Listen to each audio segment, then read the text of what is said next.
ఆ, ఇప్పుడు నా ఛాంబర్కి వచ్చి చాలా మంది తల్లులు అడిగే క్వశ్చన్ ఏంటంటే, అమ్మాయి 13 ఇయర్స్ అప్పుడు మెచ్యూర్ అయింది, ఆ తర్వాత పీరియడ్స్ ఇరెగ్యులర్ గా వస్తున్నాయి, లేకపోతే విపరీతమైన పెయిన్ ఉంటుంది, వామిటింగ్ అవుతుంది, పడిపోతుంది, సింకోపుల్ అటాక్స్ వస్తున్నాయి అని చెప్పేసి అడుగుతుంటారు. దీనికి ఏంటి రీజన్ మేడం అని చెప్పేసి అడుగుతున్నారు.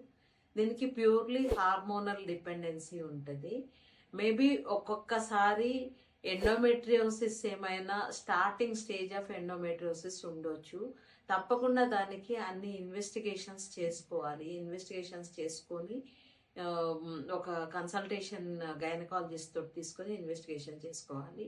అయితే 100 టీనేజర్స్లో ఎవరికో 1 to 10% ఆఫ్ ద గర్ల్స్కి ఇవి ఉండే అవకాశం ఉంటుంది, కానీ మోస్ట్ ఆఫ్ ద గర్ల్స్కి ఏమి ప్రాబ్లం ఉండదు. న్యాచురల్గానే, అంటే వాళ్ళు పెయిన్ బేరింగ్ కెపాసిటీ ఎక్కువ లేక అట్లా ఇది చేస్తారు. న్యాచురల్గానే ఉండొచ్చు.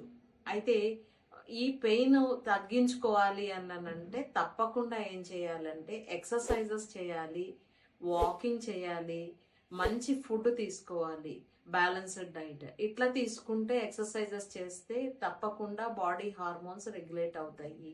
ఏవైనా చిన్న చిన్న ప్రాబ్లమ్స్ ఉంటే వెళ్ళిపోతాయి, అండ్ పీసీఓడి లాంటివి ఏమన్నా ఉంటే వెళ్ళిపోతాయి.